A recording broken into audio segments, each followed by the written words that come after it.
संत मार्कुस के अनुसार पवित्र सुसमाचार अध्याय 11 पद संख्याएं 1 से 10 तक।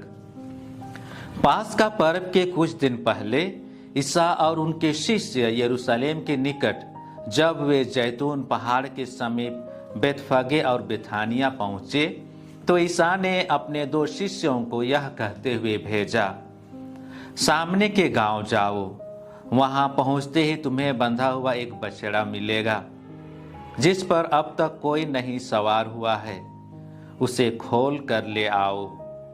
यदि कोई तुमसे कहे यह क्या कर रहे हो तो कह देना, प्रभु को इसकी जरूरत है, वह इसे शीघ्र ही वापस भेज देंगे। शिष्य चले गए और बछड़े को बाहर सड़क के किनारे एक फाटक पर बंधा हुआ पाकर उन्होंने उसे खोल दिया। वहां खड़े लोगों में कुछ ने कहा, यह क्या कर रहे हो, बछड़ा क्यों खोलते हो? ईसा ने जैसा बताया था शिष्यों ने वैसा ही कहा और लोगों ने उन्हें जाने दिया। उन्होंने बछड़े को ईसा के पास ले आकर उस पर अपने कपड़े बिछा दिए और ईसा सवार हो गए। बहुत से लोगों ने अपने कपड़े रास्ते में बिछा दिए। कुछ लोगों ने खेतों में हरी भरी डालियां काट कर फैला दी। ईसा के आगे आगे जाते हुए और पीछे पीछे आते हुए लोग यह नारा लगा रहे थे, होशाना, धन्य है वह जो प्रभु के नाम पर आते हैं, धन्य है हमारे पिता दाऊद का आने वाला राज्य, सर्वोच्च स्वर्ग में होशाना। प्रभु का सुसमाचार। ख्रिस्त में मसीही भाइयों बहनों, यीशु 33 वर्षों के जीवन काल में कई बार यरूशलेम गए। पहली बार उनके माता पिता जोसेफ और मरियम उन्हें यरूशलेम मंदिर में चढ़ाने के लिए थे। जब वे 12 वर्ष के थे तब वे नाजरेत से पैदल चलकर अपने माता पिता के साथ यरूशलेम गए। जब वे 30 वर्ष के हो गए तो वे सुसमाचार का प्रचार करने यरूशलेम गए।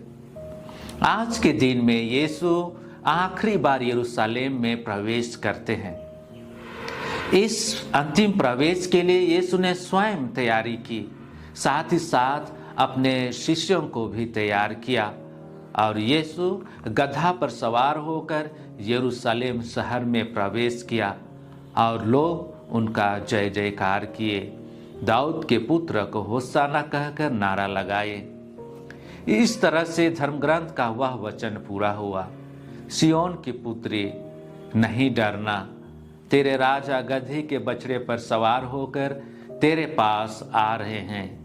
जकरिया अध्याय 9 पद संख्या 9। ख्रिस्त में मसीही भाइयों बहनों, कलीसिया 40 का इस छठे रविवार को खजूर रविवार और दुखभोग रविवार दोनों के रूप में मनाता है। यह साल का वह समय है जब हम उन घटनाओं को याद करने और दोबारा जीने के लिए रुकते हैं जो हमारी मुक्ति लेकर आई। इस सप्ताह के दौरान हम जो स्मरण करते हैं और पुनः जीवित होते हैं वह केवल यीशु का मरना और पुनर्जीवित होना नहीं है, बल्कि यीशु में हमारा स्वयं का मरना और पुनर्जीवित होना है, जिसके परिणाम स्वरूप हमारा मेल मिलाप और मुक्ति होगी। पुण्य सप्ताह की धर्म विधि में भक्ति पूर्वक भागीदारी से ईश्वर के साथ हमारा रिश्ता गहरा होगा, हमारा विश्वास बढ़ेगा और यीशु के शिष्यों के रूप में हमारा जीवन मजबूत होगा। आज की धर्म विधि विरोधाभासी क्षणों को जोड़ती है, एक महिमा का, दूसरा दुख भोग पीड़ा का।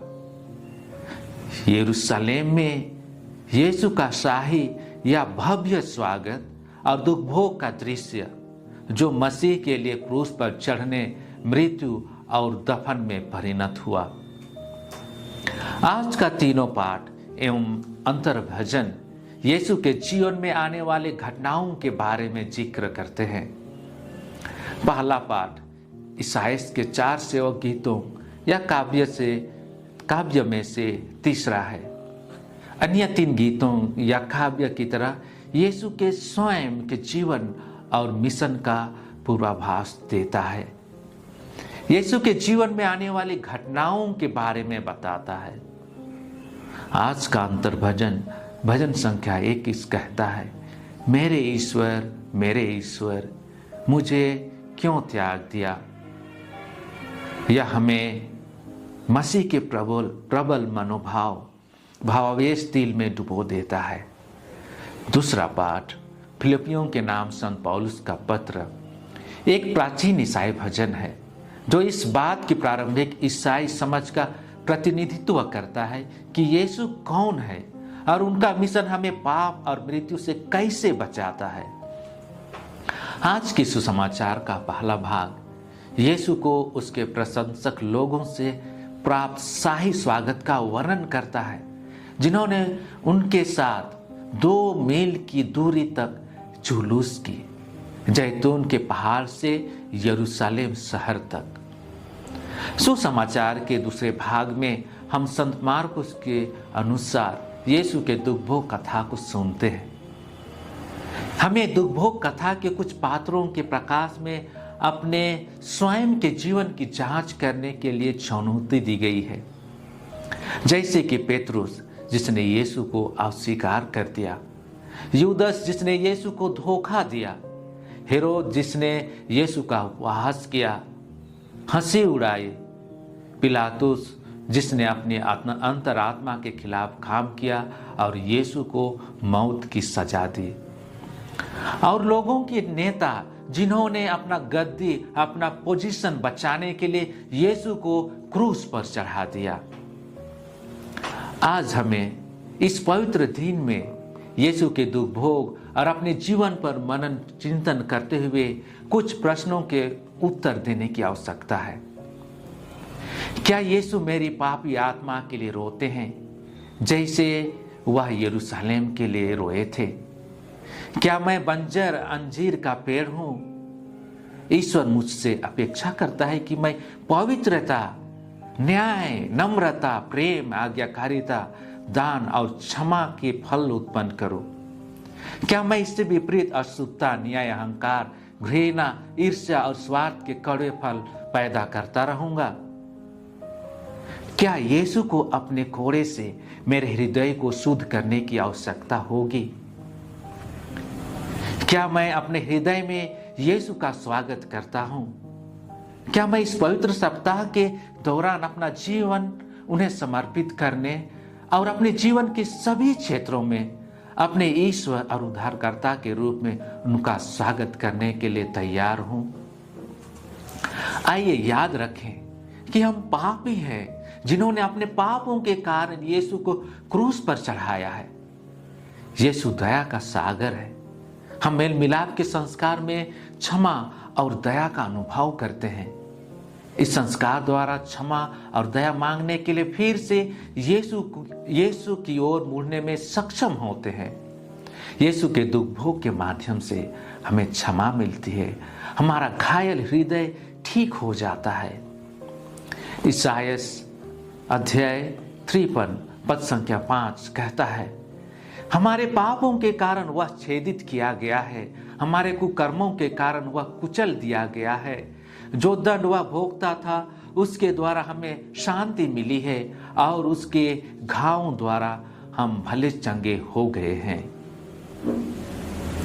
क्या हम उस नम्र गधे की तरह हैं जो यीशु को ढोकर यरूशलेम ले गया था? जिस तरह से हम अपना जीवन जीते हैं, अपने परिवारों, कार्यस्थलों और समुदायों में यीशु के सार्वभौमिक प्रेम, बिना शर्त क्षमा और त्यागपूर्ण सेवा लाते हैं।